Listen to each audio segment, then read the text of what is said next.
사랑하는 성도 여러분, 오늘 저는 이 말씀을 가지고 프레임이라는 제목으로 하나님의 말씀을 좀 함께 나누고자 합니다. 프레임이라는 것을 쉽게 말씀을 드리자면요, 처음 들어보시는 말도 있겠지만 우리가 언론을 통해서 또는 뉴스를 통해서 프레임이라는 단어 자체를 많이 들어보셨을 겁니다. 이 프레임이라는 단어는요, 어떠한 정보를 상대방에게 덧입혀서 그것을 고착화시켜 버리는 것을 프레임이라고 합니다. 이것을 조금 인지언어학적 영어로 이야기하면 틀 의미론이라고도 이야기하는데요, 제가 조금 더 설명을 쉽게 드리자면 이런 겁니다. 여러분들, 경찰관이 하는 일은 무엇일까요? 아마 다 속으로 당연히 도둑 잡는 일을 하는 거죠 라고 생각할 겁니다. 그러나 우리가 막상 경찰에 대해서 알아본다면 경찰은 도둑만 잡는 일을 하는 게 아니에요. 경찰은 여러 가지의 일을 합니다. 그 중에 대표적인 것이 대한민국의 치안을 담당하는 거죠. 그리고 안전과 질서를 도모하는 일에 앞장서는 것이 경찰이 할 일입니다. 도둑 잡는 것만이, 도둑 잡는 사람을 가르쳐서 경찰이라고는 그렇게 단정지어서 말할 수는 없다라는 겁니다. 그리고 소방관은 무엇일까요? 소방관이 하는 일은 무엇일까요? 당연히 우리는 그 질문을 들었을 때 불 끄는 사람이요 라고 이렇게 생각을 할 겁니다. 하지만 우리가 또 소방관에 대해서 엄밀하게 또 살펴보면 소방관이 불만 끄는 그런 직업을 가진 사람은 아니라는 겁니다. 국민의 생명과 또 안전을 책임지는 그러한 중대한 일을 하는 사람을 소방관이기도 한다라는 것입니다. 제가 이렇게 방금 예를 든 이유가 있습니다. 우리는 대한민국에 살면서 어릴 때부터 들었던 정보 또 이야기를 통해서 이미 우리 스스로가 나 자신에게 어떠한 프레임이라는 것을 씌워버린다라는 겁니다. 그래서 경찰관이 하는 일이 무엇입니까? 라고 이야기하면 제일 먼저 대한민국에 공통적으로 드는 생각은 도둑 잡는 사람. 그리고 소방관이 무엇입니까? 라는 질문에 딱 제일 먼저 떠오르는 일은 불을 끄는 사람. 이러한 단어가 공통적으로 다 떠오른다라는 겁니다. 이것은 대한민국에만 있는 그런 고착화된 프레임이다라는 겁니다. 이걸 어릴 때부터 또는 교과서를 통해서 이걸 중점적으로 듣다 보니 나도 모르게 그러한 프레임에 씌워져 있다라는 겁니다. 이러한 프레임에 갇혀버리면요, 어떠한 문제가 있냐면 생각이 고착화되어 버립니다. 이 생각이 고착화되어 버리면 절대로 이 생각의 틀을 벗어날 수가 없게 되는 겁니다. 한 가지 더 예를 들어 볼까요? 여러분들 축구를 좋아하시나요? 저는 참으로 축구를 좋아합니다. 월드컵에서 보는 특히 그 축구는 주는 쾌감이 더 있는데요. 제가 축구를 좋아하는 이유는 그 스포츠 정신도 중요하지만 그 축구에서 골 넣고 선수들이 환호하는 모습을 볼 때 저도 같은 쾌감을 느끼는 것 같아요. 굉장히 좋아합니다. 특히 월드컵 때 정말 아슬아슬한 그 순간에 역전의 골을 넣든지 아니면 선취점을 넣는다고 하면 정말 말할 수 없는 그러한 기쁨이 넘쳐나게 하는 스포츠가 저는 축구가 아닐까라고 생각합니다. 그래서 저는 어릴 때 참 축구를 좋아했고요. 아마 저뿐만 아니라 대한민국의 모든 남성이라면 어릴 때 한 번쯤은 축구를 해봤을 겁니다. 그죠? 또는 관심이 더 있다면 전문 학원에 다녀서 축구를 배워 보셨을 겁니다. 제 어릴 때 꿈도 축구 선수였거든요. 그래서 제가 축구를 굉장히 잘했습니다. 그래서 중학교 때 스카우트 제의가 들어왔었어요. 그래서 대구에는 축구로 유명한 중학교 고등학교가 있거든요. 박주영 선수가 나온 중학교 고등학교인데 청구고라고 있습니다. 제가 거기에 스카웃돼서 갈 수가 있었는데 저희 어머니께서 얘야, 운동선수는 돈이 많이 드는데 우리 집은 또 밀어줄 형편이 아니기 때문에 포기하면 좋겠다라고 해서 제가 축구 선수의 꿈을 아쉽게 접었습니다. 그런데도 제가 욕심이 있다 보니까 제 아들이 태어나자 제일 먼저 시켰던 운동이 바로 축구였습니다. 이 아버지가 못한 이룬 꿈을 제가 하임아, 너가 좀 이뤘으면 좋겠다라고 이야기하면서 제가 하임이한테 막 축구를 시켰습니다. 대구에는 대구 FC라고 하는 그 시민 구단이 있거든요. 그래서 거기에 창립 주주가 되고 또 거기에 저희 아들을 보내서 또 축구를 배우기를 희망했고 했습니다. 근데 중요한 건 저희 딸한테는 시키고자 했지만 물론 조금 시켰지만 잘 시키지는 않았어요. 제가 드리고 싶은 요지는 이겁니다. 대한민국의 남자들은 한 번씩 다 공을 차본 경험이 있습니다. 축구를 한 적이 있어요. 그러면 여성분들에게 질문을 드리겠습니다. 여성분들은 축구를 한 적이 있습니까? 잘 없죠. 거의 없습니다. 잘 없습니다. 또 축구를 전문적으로 배워본 여성분이 계십니까? 없습니다. 잘 없어요.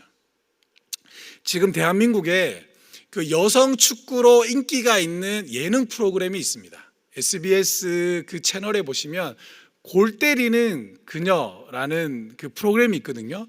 거기에는 여자 개그우먼 또는 유튜버 또는 뭐 여자 크리에이터들이 나와서 치열하게 경기하는 그 축구 예능이 있습니다. 그 축구 예능을 보면 여성분들이 막 치열하게 하거든요. 근데 그 담당 PD가 이런 고백을 했어요. 무슨 고백을 했냐면 처음으로 예능으로 여자 축구를 도입하고자 했을 때 방송국의 수많은 PD들이 반대했다라고 이야기했습니다. 왜 그렇게 반대했을까요? 대한민국의 정서상 여자들이 축구하는 것을 보는 걸 좋아하는 사람이 없다라는 겁니다. 예능으로 하면 100% 실패라는 겁니다. 그런데 그 담당 PD는 그 프레임을 뚫고 시도했을 때 어땠을까요? 굉장히 좋은 반응이 일어났다라는 겁니다. 왜 한국 사회에서의 여성들은 공을 잘 못 차게 되었을까요? 어떠한 프레임이 있냐면 대한민국에서 여자는 그냥 이런 말투를 해도 될지 모르겠지만 그냥 조신하게 자수 놓고 컬트 배우고 우아하게 다가를 마시며 기품 있게 이렇게 대화하는 것을 여자의 미덕으로 생각했던 겁니다. 그렇지 않나요? 그래서 여성분들이 축구를 한다라고 이야기하면 어색하고 어른들이 말렸던 건 사실이에요. 그러니까 제가 드리고 싶은 말씀이 뭐냐면 대한민국 저와 여러분들에게는 이미 어떠한 프레임이 존재해서 그 프레임 안에 갇혀서 저와 여러분들이 살아가고 있다는 겁니다. 이스라엘도 한번 볼까요? 오늘 본문에 나온 다윗도 한번 보시길 바랍니다. 다윗, 이스라엘 사람들에게 다윗이라고 하면 아주 위대한 왕입니다. 강력한 왕이었고요. 이스라엘 역사상 영토를 가장 넓혔고 많은 주변국들에게 두려움을 안겨준 왕이 바로 다윗 왕이었습니다. 그래서 이스라엘 사람들에게 다윗이라고 하면 엄청난 존재예요. 그래서 여러분 지금 또 이스라엘 나라의 국기를 보면 흰색 바탕에 별이 있어요. 그걸 다윗별이라고 이야기합니다. 그만큼 이스라엘 사람들에게는 지금 또 다윗이라고 이야기하면 그 엄청난 위대한 왕, 대단한 왕, 자신의 역사 속에서 한 획을 긋는 위대한 왕, 절대적 왕이라는 그러한 생각이 그들 속에 자리 잡고 있다라는 겁니다. 지금도. 그런데 문제는요, 이 프레임에서부터 시작된다라는 겁니다. 그게 뭐냐면 이스라엘 사람들에 있어서 다윗에 대한 이 강력한 프레임이 덧붙여 씌워져 있다 보니까 그러니까 어떻게 돼버리냐면 하나님의 뜻을 오히려 저버리게 되는 그런 불상사를 일으켰다라는 겁니다. 그렇지 않습니까? 예수님이라는 위대한 메시아가 이스라엘 땅에 태어났음에도 불구하고 그들은 지금 또 예수님을 메시아로 고백하지 않습니다. 않아요. 왜 그럴까요? 이 프레임 때문에 그렇습니다. 성도님들이 프레임이 어떤 거야? 그게 나에게 무슨 영향이 있어? 그게 나와 무슨 상관이야? 아니요. 이 프레임 하나가 여러분들의 인생을 바꿀 수 있고 이스라엘 백성으로 본다면 하나님이 선택한 민족임에도 불구하고 하나님의 뜻을 가장 잘 알고 헤아려야 하는 민족임에도 불구하고 그들에게 있는 프레임으로 말미암아 하나님을 떠나게 되고 하나님의 독생자까지 죽이게 되는 엄청난 일을 벌였다라는 겁니다. 무엇 때문에요? 프레임 때문에 그렇다라는 겁니다. 하나님은 아브라함을 부르셨습니다. 그리고 그의 이름을 열국의 아버지라는 뜻을 가진 아브라함으로 바꿔주시며 자신의 계획을 밝히 보여주셨습니다.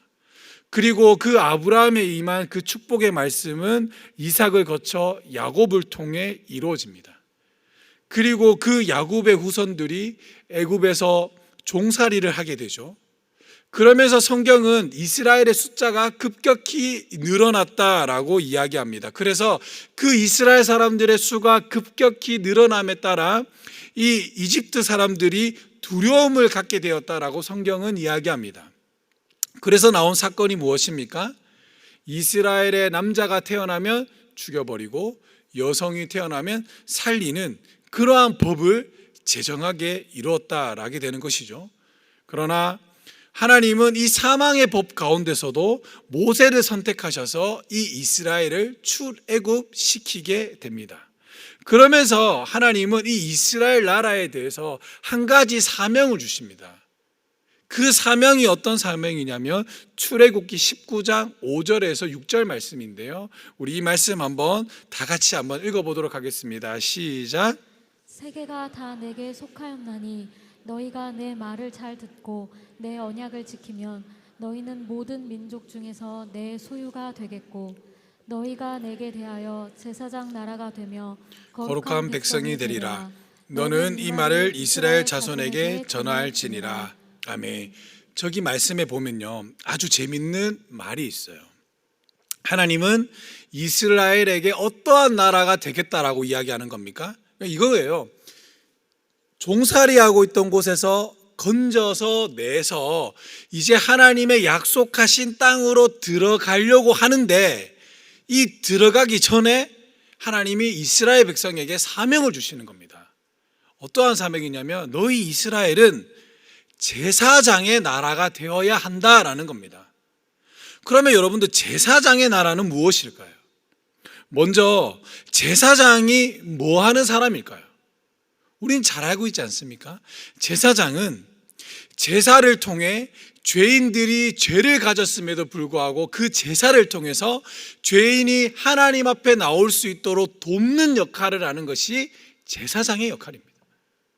그러면 이 이스라엘 나라 전체가 제사장의 나라가 되었다라고 한다면 이 제사장의 나라가 된 이스라엘은 누구의 죄를 용서를 받도록 하여 하나님 앞으로 이끌도록 하는 것이 사명일까요? 이방인의 죄입니다. 하나님이 이스라엘을 선택하신 이유가 여기에 있는 거예요. 하나님께서는 이스라엘을 통해서 그 민족을 통해서 하나님을 어떻게 섬기고 하나님의 말씀을 따라 어떻게 살아가야 하는지를 이 이스라엘 나라를 통해 보여주면서 이방인들에게 보여주는 겁니다. 하나님을 섬긴다는 것은 이렇게 섬기는 거야. 그리고 너희들이 죄인이지만 내가 택하여 선택해 준 이 백성의 제사를 통해서 너희가 하나님 앞에 나올 수 있도록 도와주는 것이 바로 이 이스라엘의 제사장 나라다라는 것을 이야기해 주고 있는 겁니다. 그런데 중요한 것은 이 이스라엘 백성들이 이 사명을 이후로는 완전히 잊어버린다라는 겁니다. 왜 잊어먹었을까요? 하나님이 처음으로 준 사명임에도 불구하고 왜 이스라엘 백성들은 그 사명을 잊어버렸을까요? 저는 정말 궁금했거든요. 왜 잊어먹었을까? 성경을 쭉 연구하면서 또 공부하면서 알게 된 게 이겁니다. 이스라엘 백성들이 어떠한 프레임에 갇혀 있으면서 이 사명을 잊어버렸구나. 그러면 그 어떠한 프레임이 갇혀져 있었을까라고 보니까 바로 식민지 생활을 통해서 이스라엘 백성들은 자신만의 어떠한 피해의식으로 인한 프레임이 씌워진 겁니다. 우리나라도 프레임이 있죠. 올림픽이나 축구할 때 어느 나라는 반드시 이겨야 됩니까? 다 알잖아요. 시키지 않아도 다 알아요. 중국, 미국한테 저도 아무 말 안 해요. 누구한테 지면 안 됩니까? 일본. 왜 그럴까요? 우리나라도 식민지 동안 있는 그 일 바닥바닥 가는 그런 게 있는 겁니다. 일본만큼은 져면 안 돼. 치면 안 돼. 반드시 이겨야 돼. 이스라엘 백성도 그런 게 있는 겁니다.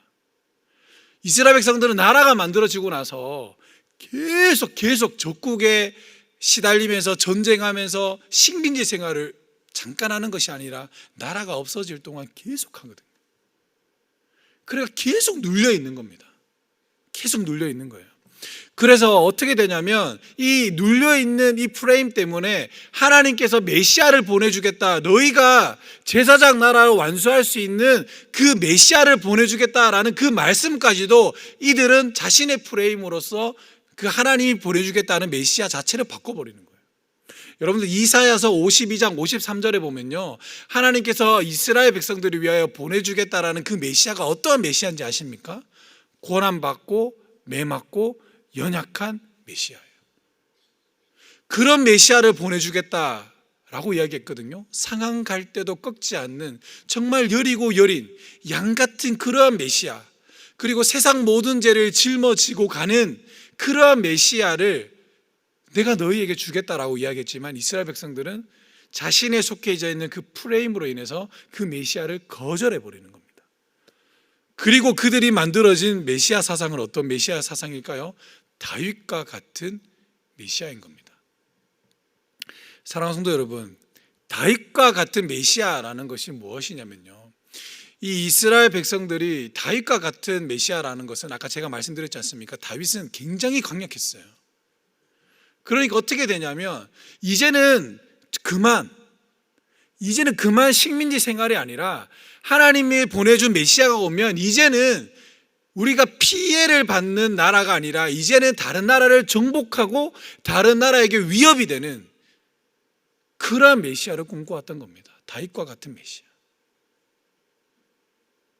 그리고 어떻게 되냐면 그 로마 시대에 보면 로마라는 나라가 영토가 엄청 넓어지잖아요. 그리고 모든 길은 로마로 통한다고 했듯이 모든 사람들이 로마를 구경 가는 것이 소원이었습니다. 근데 이게 이스라엘 백성들에게 그대로 적용되어져요. 그래서 어떻게 되냐면 다윗과 같은 왕 메시아가 오면 이제는 이스라엘이 로마의 위치로 올라서게 되고, 그리고 로마의 위치에 올라서게 만들어지는 그 메시아가 오게 되면 이방의 수많은 민족들이 어떻게 예루살렘으로 오게 된다. 그러한 사상이 지금 또 만들어져 있는 거예요. 그래서 어떻게 되냐면 하나님의 독생자이신 예수님까지 십자가에 못 박혀 죽여버린 겁니다. 그래서 여러분들 성경을 쭉 자세히 읽어보시면 예수님이 마지막에 예루살렘에 입성할 때 무엇을 타고 입성할까요? 낙입니다. 예수를 가르쳐서 호산나 다윗의 자손이여 라고 이야기했잖아요. 이스라엘 사람들은 와, 예수님이야말로 진짜로 진정한 다윗과 같은 메시아구나 라고 생각을 했는데 막상 입성할 때 말이 아닌, 웅장하고 거대한 힘이 상징인 그런 말이 아닌 힘없고 초라한 나귀를 타고 입성하는 겁니다. 그리고 여러분들 성경을 자세히 보시면 예수님이 오병이어 사건 때도 성경에 보시면 수많은 사람들을 먹여요. 오병이어 사건으로 먹고도 남죠.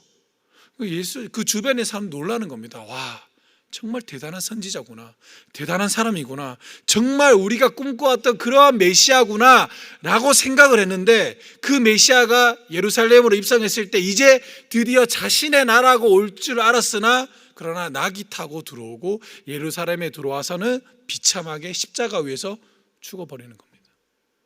그러니까 그들이 꿈꿔왔던 메시아가 아닌 거예요. 그러니까 탈락인 겁니다. 아닌 겁니다. 그래서 지금까지도 이 이스라엘 백성들은 메시아를 기다리고 있는 겁니다. 사랑하는 성도 여러분, 이 이스라엘이 지금까지도 이러한 역사를 가지고 있는 이유는 그들이 가지고 있었던 어떠한 프레임 때문에 오류를 범하고 있다는 겁니다. 저는 목회자입니다. 저는 목회자로서 제일 두려워하는 것이 있습니다.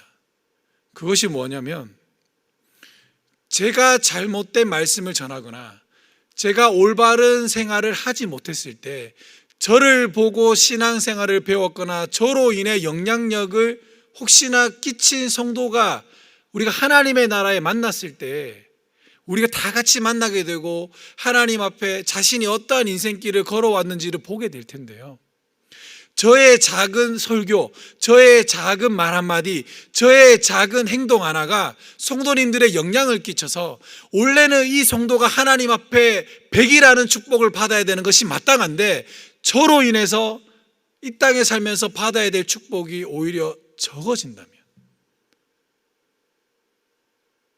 그럼 제가 하나님의 나라에서 여러분들을 떳떳하게 볼 수 있을까? 저는 늘 그런 생각을 가지고 살아갑니다. 그래서 저는 한 사람 한 사람 성도님을 대할 때도 어떻게 하면 실망시키지 않고, 어떻게 하면 좋은 것을 드리고, 어떻게 하면 좀 더 나은 관계, 좀 더 어제보다는 오늘이, 오늘보다는 내일의 신앙적인 생활을 할 수 있게 도울 수 있을까? 저는 늘 그렇게 생각하며 사역합니다. 그래서 제가 사람과 사람 사이의 관계를 저는 어떻게 정리하냐면, 사람과 사람 사이의 관계는 복음이 건너가는 다리다라고 저는 늘 생각합니다. 그래서 사람과 사람 사이의 관계가 복음이 건너가야 되는데, 이 관계가 깨어지면 복음이 못 건너가기 때문에 내 스스로가 저 사람을 지옥의 구덩텅 위로 밀어버리는 행동을 하지 않나? 저는 늘 그렇게 걱정하며 살아갑니다. 사랑하는 성도 여러분, 제가 이 시간에 여러분들에게 드리고 싶은 말씀은 이겁니다. 혹시 저와 여러분들에게도 잘못된 정보, 또 우리가 일상생활을 살아오면서 잘못된 행동들, 습관들로 인하여 나만의 고착화된 프레임이 씌워져 있는 것은 아닌가? 그래서 성경이 말하고, 성경이 가라 하고, 성경이 가르쳐 주는 대로 따라가는 것이 아니라 그냥 내 생각, 내가 원하는 것을 하면서 이것이 마치 하나님이 원하는 거야, 하나님께서 이렇게 하라고 하셨어 라고 생각하고 행동하고 있지 않는가? 돌이켜보는 성도님들이 되시기를 주님의 이름으로 간절히 축복하고 소망합니다. 제가 처음 신학교에 입학했을 때 저에게 추천서를 써주신 목사님에게 저는 이런 이야기를 들은 적이 있습니다. 어떤 이야기를 들었냐면, 신학은 중요한 게 아니야, 목회가 중요해.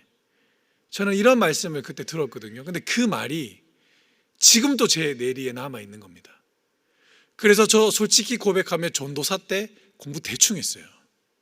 그래서 숙제를 받아오잖아요. 그러면 너무너무 하기 귀찮은 거예요. 그래서 일단 교회 일은 해야겠고, 전도사인데 교회 일은 해야 되고, 숙제 너무 하기 싫어서 어떻게 했냐면 사모한테 좀 시간적 여유가 있으니까 좀 해주세요. 그러니까 저희 집 사모가 막 숙제를 해줬어요. 책도 읽고 해주셨어요. 부끄럽지만 진짜 그랬어요. 왜냐하면 그 말 들었기 때문에 그래요. 저에게 추천서를 써주신 목사님이 신학은 중요한 게 아니다, 목회가 우선이다 라고 이야기했기 때문에 전 그래서 교회에 가서 청소하고 헌신하고 목사님 잘 볼필하고 보좌하면 그걸로 저는 되는 줄 알았어요. 그러다가 제가 이제 신대원에 가서 공부를 하는데요, 어떠한 은사님을 만났습니다. 그러자 제 생각이 깨어진 거예요. 아, 내가 잘못 배웠구나. 왜 웃죠? 제가 잘못 배웠습니다. 그래서 제가 이제 40살인데요. 이제 공부한 지 한 10년 정도밖에 되지 않습니다. 제가 똑바로 공부한 지 이제 10년 채 안 돼요. 이제 막 열심히 공부하고 있어요. 너무너무 후회되는 거예요. 너무너무 후회되는 거예요. 사랑하는 성도 여러분, 저에게도 어떠한 프레임이 씌워져 있어서 이 프레임을 깨는데 30년이라는 시간이 지났습니다. 그리고 지금 너무너무 후회하고 있습니다. 내가 왜 그때 그 목사님의 그 말을 진짜 받아들여서 왜 헛된 시간을 살아왔는가? 그리고 그때 전도사 생활하면서 만났던 성도님들에게 너무너무 죄송하다는 생각이 들고 있습니다. 지금도 저는 기도하라 그러면 그분들이 제일 먼저 생각나요. 너무너무 죄송한 거예요. 사랑하는 성도 여러분, 이스라엘은 하나님으로부터 분명한 사명을 받았음에도 불구하고 그들은 식민지 생활을 통해 잘못된 정보, 잘못된 사상으로 어떠한 프레임을 자신에게 덧입어 씌움으로 하나님께서 주신 사명을 완성하지 못했고, 뿐만 아니라 하나님의 독생자이신 예수님을 이 땅에 보내주셨고 자신의 죄에서 구원할 그 예수님마저도 그들 스스로가 십자가 위에 못 박아버리는 어처구니 없는 일을 만들었다라는 겁니다. 무엇 때문에요? 자신들이 갖고 있는 어떠한 프레임 때문에 그렇습니다.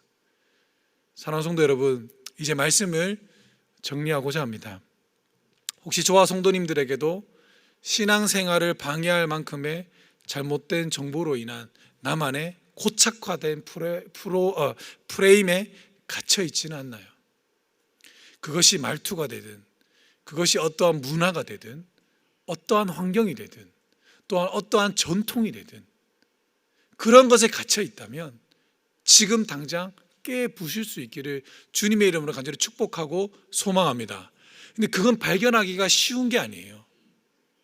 그 발견하는 것은 여러분들이 이 용인 제1교회에서 신앙생활하면서 한 걸음 한 걸음 앞으로 더 나가는 겁니다. 제가 오늘 설교를 이렇게 준비하면서 오늘 올라오기 전에 한 목사님과 이런 대화를 했거든요. 설교 제목이 뭐예요? 프레임이요. 프레임이 뭐예요? 어디 뭐 갇혀 있다는 겁니다. 근데 목사님 왜 자꾸 이런 쪽에 설교만 해요? 우리 교회는 그래도 깨어 있는 편인데, 맞습니다. 맞아요. 제가 부임하고 나서 계속 이런 쪽으로만 설교하는 것 같아요. 근데 여러분들은 제가 만나본 교회와 성도님들 중에 가장 깨어져 있는 성도님입니다. 아멘입니까? 제가 6월 6일 어제 저희 사랑하는 가족들과 함께 또 우리 교회에서 하루 종일 놀았거든요. 탁구 치고 농구하고 하루 종일 놀았어요. 그러면서 우리 아들과 저희 사모가 하는 말이 뭐냐면, 야, 교회가 모든 교회가 이랬으면 좋겠다라고 그러더라고요. 세상에 이런 교회가 어디 있을까? 누구든지 들어와서 문을 오픈하고, 누구든지 들어와서 공놀이하고, 그리고 누구든지 와서 아무런 조건 없이 누구든지 편히 쉬고 즐기다가 가는 그러한 교회가 어디 있을까? 정말 놀랍고 대단한 교회입니다.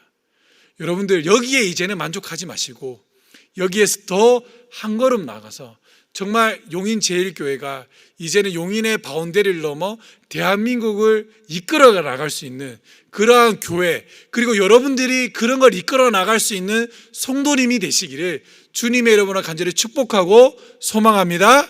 그러기 위해서는 자신의 먼저 갇혀있는 프레임이 먼저 발견하고 깨부셔야 됩니다. 그 깨어 부시는 것은 여러분들이 기도하시고, 그리고 말씀 연구하시고, 우리 사랑하는 담임 목사님과 또 우리 사랑하는 부교육자 목사님들의 설교를 통해서 여러분들이 늘 긍정적으로 수용하고 받아들이는 자세가 된다면 여러분들은 반드시 깨어날 줄 믿습니다.